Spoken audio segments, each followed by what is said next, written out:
Yo, back with another video. This time it's Premier League predictions. Now, quick reminder, this is pre-transfer window, so this could easily change and I'll be updating it. This is just my thoughts on where I think everyone will place in the league pre-transfer window with the prospects of new managers, new signings, new links.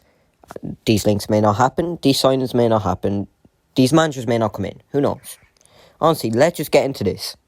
I'm going to start right now. Now, my bottom place team's Nottingham Forest. I think they had a brilliant season to get in the Prem, beat Huddersfield in the playoff finals, 1-0. I just do not believe they have the quality to stay in the league and the financial investment compared to other clubs. I think many clubs in the Premier League are investing hundreds of millions, while the Championship clubs are not able to do that. They don't have the same financial facilities as the clubs in the Prem do. So I think slowly we're going to see the Premier League morph into a system where the three teams from the Championship that go up are going to go down every single season. I think it'll be very rare that a team from the Championship goes up and stays in the Prem. Now, I'm not saying that's not my bottom three, the three Championship teams. It could be, it could not be. But that's what I think. And I think Brennan Johnson, as good as he was last season, being their top goal scorer and top assister, I don't know if he'll be able to implement that in the Premier League. So, yeah, last place, 20 at Nottingham Forest. 19th place I have Fulham. Now, I think Fulham are the opposite of some of the Championship clubs. Whenever they come up to the Premier League, they over-invest in a way for their squad, where they have quality players in that squad that are Premier League quality, but they don't utilise them because they sign too many players. And I think if they can avoid that, they have a chance of staying up. If they could just keep their squad, keep the bare bones, sign a couple of players that will add to the quality they already have. Obviously, they just back off, win the Championship. But this is pre-transfer window, obviously, so I'm just assuming they will overinvest as usual. And I think there's a right amount of investment Championship clubs can make. You have to keep the core of your squad who've played together, put their heart and soul into getting promoted. And I think Fulham don't do that. And I think that is why Fulham are 19th. Now, in 18th to have Leeds. Many people can be shocked, saying, why am I not putting Bournemouth here? And I think I'm going to give you my reasons why. Leeds marginally stayed up under Jesse Marsh. The only reason they stayed up is because Burnley did not match their result. And it literally could have gone either way. Burnley could have stayed up, Leeds could have stayed up. But I think Leeds are caught out now. They have this over-attacking play style for the players that are in their squad. And clubs have just figured out, you just sit back and score on the counter against them. They can't defend against that, really. They don't really have the players for this system. And I think if Jesse Marsh either doesn't get sacked or slightly changes system, Leeds are going down without a doubt and could be even lower, because Leeds are a very predictable side to play against. They'll just attack no matter what. Jesse Marsh obviously has changed slightly from what Bielsa did. Obviously a formation change. He's now when I say slightly, it means slightly more defensive, but still has the core of the way Marcelo Bielsa used to play. And I think that is what is going to get Leeds relegated, especially with the quality of the player they have. And I think Leeds need investment across the board, because it's very likely they lose Rafinha.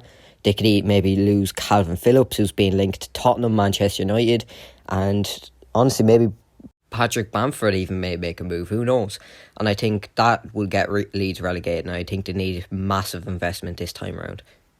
17th I've placed Bournemouth. Now, it was a real toss-up between them and Leeds, but I have put Bournemouth ahead. I really rate Scott Parker as a manager, and I think he's got this belief in the Bournemouth players, and he's got them playing with a good enough system that can keep them in the Prem. And I just think that Bournemouth are more likely to stay up than Leeds, as Bournemouth have been in this situation before, newly promoted, underdogs, don't look like they're going to stay up, and they have stayed up before. So I believe Bournemouth are going to stay in the Prem. Not much I can say except that. I just have a gut feeling they're going to stay in the Prem, and I think they need, obviously, Championship clubs going up to the Prem all need investment.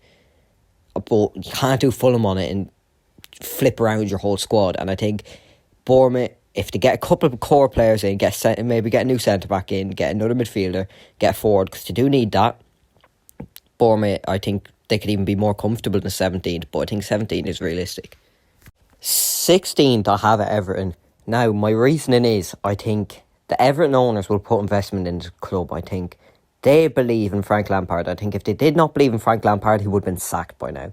And I think Frank Lampard, he's not the greatest manager, but he will fight for that team and he will try to build a system and try to get the club in a better place. And I think with the quality Everton have, I don't think I would say I don't think they should, but they could. But I doubt they're going to get relegated. And I think they're going to invest in players they need. Obviously, they need another midfielder since Donny's left and he was on loan. And I think, I keep saying I think because I do think this is pre-transfer window that Everton are going to play 16th. They're not going to be comfortable, but they'll play 16th. 15th place Southampton. Southampton are the most basic club in the Premier League. Nobody speaks about them. Nobody badmouths them. Nobody says they're good. They're just average. And I think Ralph Hasenhüttl's reign at Southampton is going to come to an end. I think around November, December, he's not going to be getting results, and I think he's going to get the sack. I think it's been longing for a long time, and it's been over his head. It's been dangling like a wire. Ralph Hasenhüttl getting the sack, and I think if he does not get sacked, there's obviously the prospect of being relegated, because let's be honest, he goes on these 5-game runs, gets a couple of wins, then he goes on about a 20-game run with absolutely shocking results, with a draw and a win in there, and he gets, obviously, every season he has at least one heavy defeat, which is just like 6 or more goals. I don't know how he does it, don't know how he manages it, but at least once a season. And I think, obviously, that doesn't get you relegated, but I just think Southampton are 15th. Now, in 14th place I have Brentford, which is one lower than the first Premier League season, which was 13th.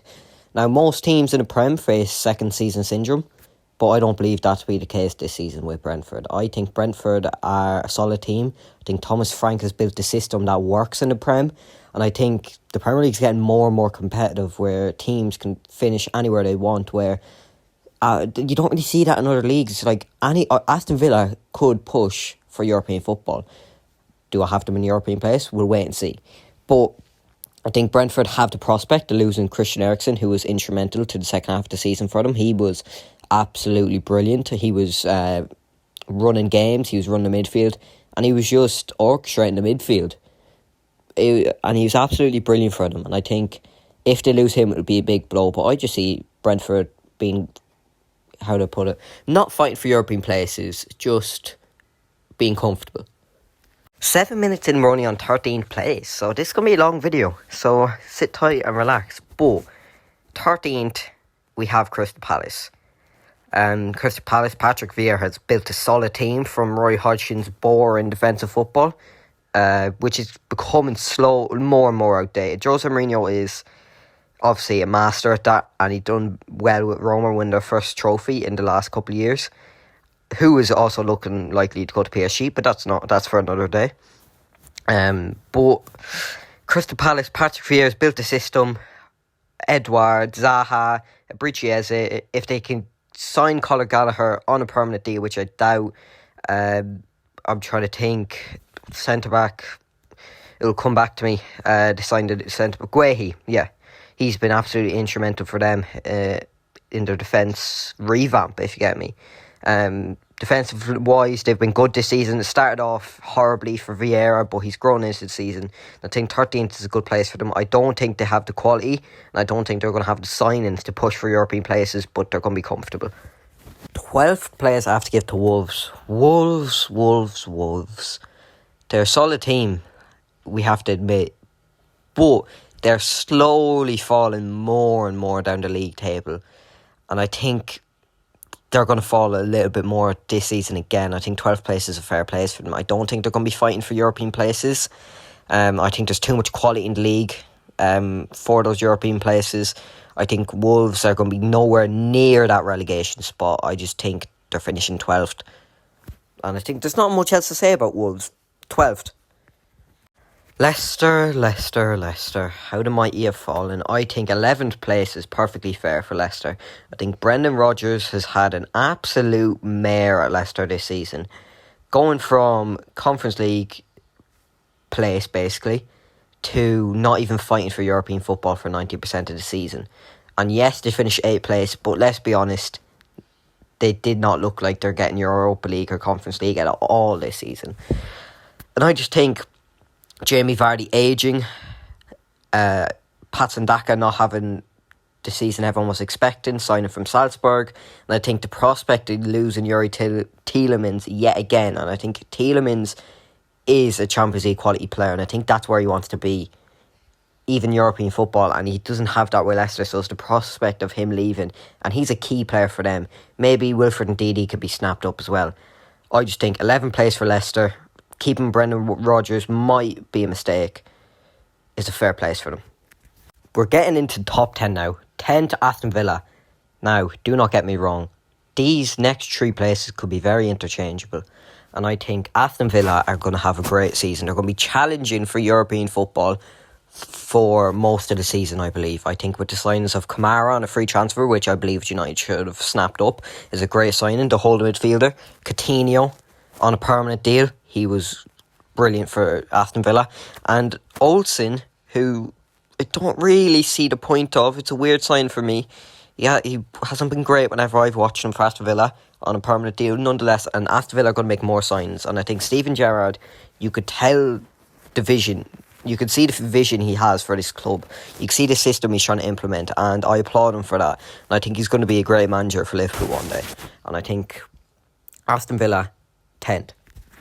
9th place, Brighton. Now, the further we go, the more in depth I'm going to get with these explanations. I think they only call him Harry Potter. Graham Potter has built an absolute wonderful bunch of players there. They play for each other and they gel as a team. Kukurea was an absolutely brilliant signing for them at left back. Basuma still signs he could leave, but I don't think he'll leave. I think Brian will hang on to him. McAllister, brilliant player. And I think Veltman, good player as well. Keeper Sanchez, another great player. I just think they have a system.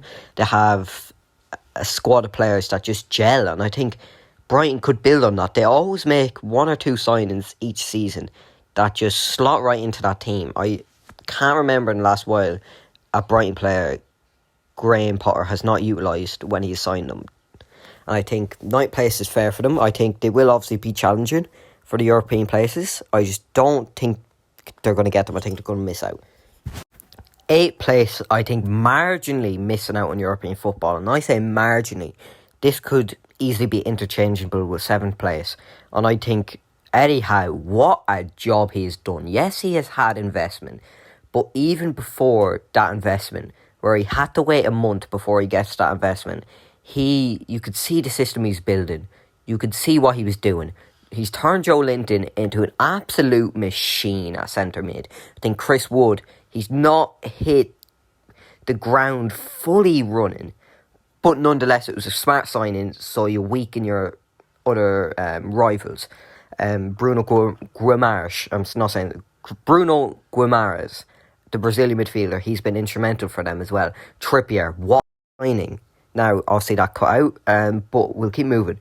What a signing Kieran Trippier was. And the fact they were able to snap him up from Atletico Madrid, yes, money's part of it, is brilliant. I think Newcastle are going to have more investment from the Saudi owners, and I think they're going to finish 8th.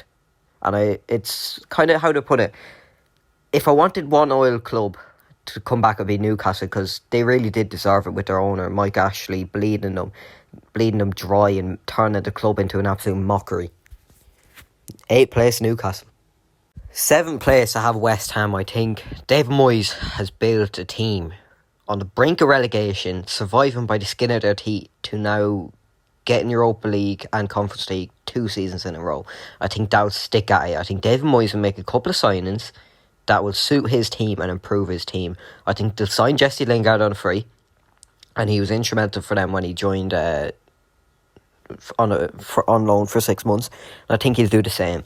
And not much else to say. I think you kind of knew this would be the top 7. And I think this top 7 could change. I think Newcastle could maybe slot in there. Maybe you get Aston Villa, maybe you get Brighton. I doubt it.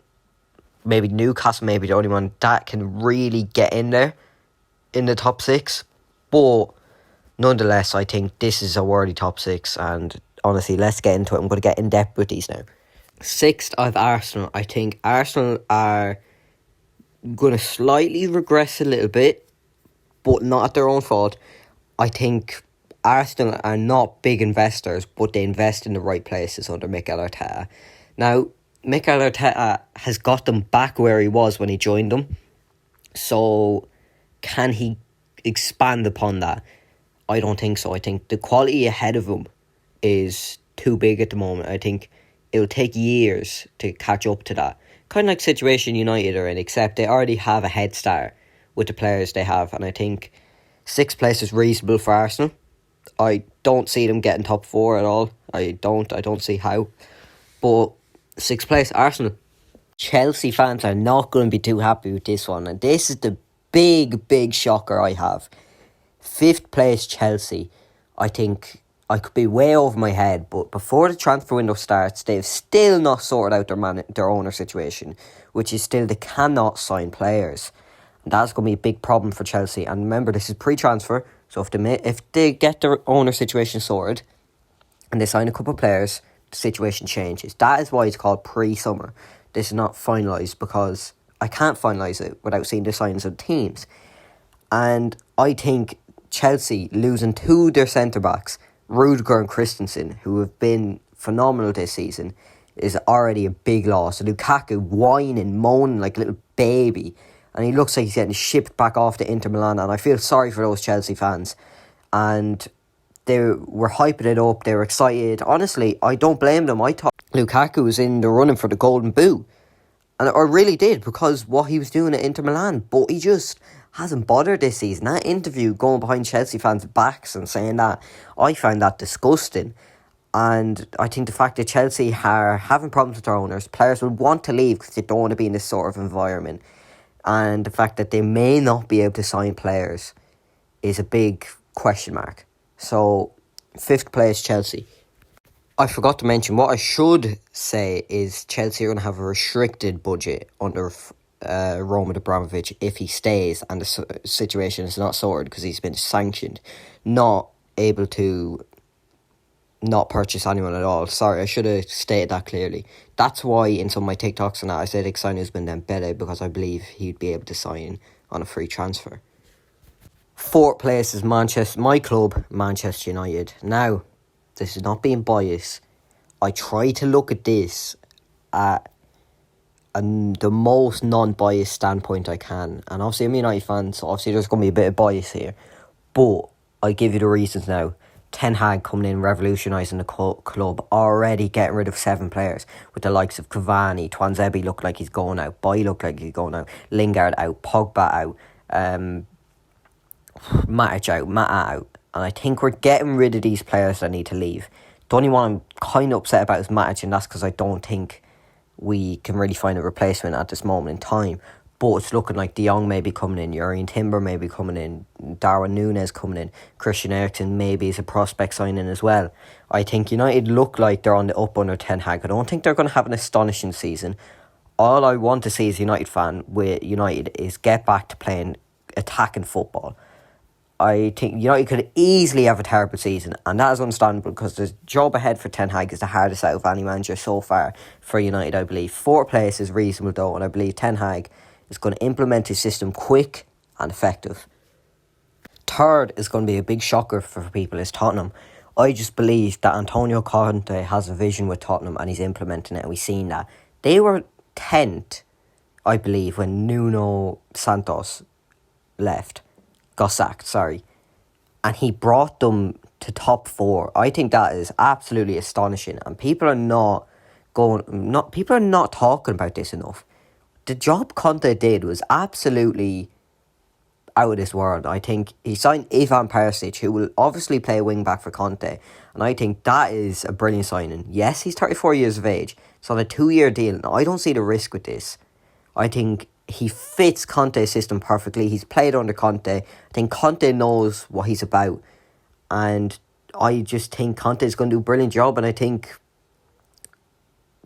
what else is there to say? I just think Conte is a brilliant manager and he knows how to do things.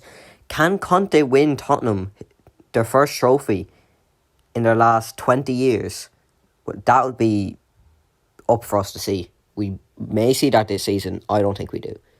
This is going to be annoying for Liverpool fans, but yet again, City have won the league. But we'll talk about Liverpool first. Liverpool could have a very tough season. What I mean by tough is not close to the league like they were the last few seasons. I still believe to finish 2nd, comfortably top 4. With the prospect of losing Mane and even Salah being linked to many other clubs because he's a year left in his contract. I don't believe he'll leave this summer. I think he'll leave on a free next summer. Because Liverpool owners, let's be honest, they're stingy. They're not going to pay Salah what he wants, what he deserves. That's what happened with Mane. That's why Mane is gone, and which is understandable. And I think as well, Liverpool owners are awful. Anyone who thinks otherwise is brain dead. I'm going to be honest. Liverpool fans are not protesting against their owners or anything because they have no reason to at the moment. Because they're winning. They're winning trophies, they're playing well, they're challenging for titles. Jurgen Klopp is masking these owners. They don't invest much, they don't pay attention, and let's be honest, the Super League, they had a piss poor apology. And I think when Jurgen Klopp leaves, all that's going to unravel and is going to be exposed again. And it was like that for many years. People have to understand, they have to remember that when Liverpool were failing, these owners were making bad sign on top of bad sign on top of bad sign. And I don't see how Liverpool are going to... I don't think they're going to replace Sadio Mane. I think they're going to say, Jurgen Klopp, Luis Diaz was your replacement for Sadio Mane. I think that's what's going to happen. But honestly, I think they are being linked to Martin Terrier. They are being linked to Pulisic. They are being linked to Rafinha. I do not see any of them going through. Second place, Liverpool. And sadly, I have to say this again. Many people, I think everyone, 90% of people except Liverpool fans will agree with this. I think City are going to run away with the league this season. I don't see anyone else really challenging before this transfer window, reminder. This is pre-transfer window, maybe things change. I think City have built such a good squad with so much squad depth that it's going to be very, very difficult for anyone to challenge City and Jurgen Klopp. I think that's what Ten Hag was getting at when he said in his press conference that obviously these things can be changed, but I just think City, I just see them running away with the league again. Obviously, I don't think anyone cares. I think if Liverpool were to win the league, everyone else would riot. I think if United were to win the league, everyone would riot. You don't really hear about it when City win the league. No, obviously there are City fans. I'm not trying to get on anyone's nerves. It's just, how do I put it? It's not a harsh rivalry, a big rivalry for United Liverpool fans. They're more rivals to each other than they are to you. And I think, guys, that's going to wrap it up. I think hopefully you enjoyed that. My league predictions. It took a while to edit this, bit by bit by bit. But honestly, it was a good time. I remember pre-transfer window predictions, so take these with a grain of salt. Hopefully you enjoyed it, and see you.